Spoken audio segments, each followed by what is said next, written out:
അഹ്ലുസുന്ന ഈ സൽ സ്വഭാവങ്ങൾ അള്ളാഹുവിന് വേണ്ടി പാലിക്കുന്നവരാണ്.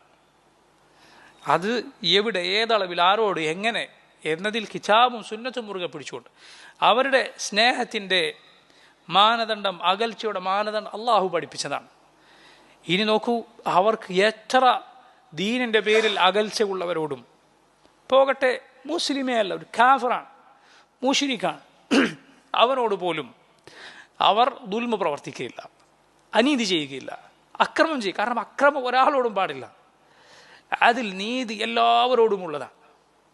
നീതി എല്ലാവരോടും നമ്മൾ പഠിപ്പിക്കപ്പെട്ടതാണ്.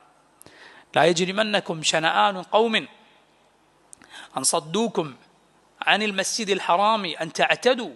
അല്ലാഹു ഖുർആനിൽ പറഞ്ഞതുപോലെ നിങ്ങൾ മസ്ജിദുൽ ഹറാമിൽ നിന്ന് തടഞ്ഞു എന്നതിൻ്റെ പേരിൽ പോലും, അതുപോലും ഒരു ഖൗമിനോട്, അവരോടുള്ള അതിൻ്റെ പേരുള്ള വിദ്വേഷം, അവരോട് അതിക്രമം ചെയ്യാൻ നിങ്ങളെ പ്രേരിപ്പിക്കരുത്.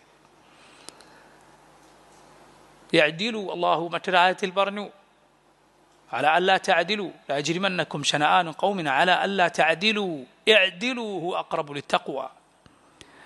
ഒരു ജനതയോടുള്ള വിദ്വേഷം, അവരോട് അതിക്രമം ചെയ്യാൻ നിങ്ങളെ പ്രേരിപ്പിക്കരുത്, മറിച്ച് നിങ്ങൾ നീതി പാലിക്കുക.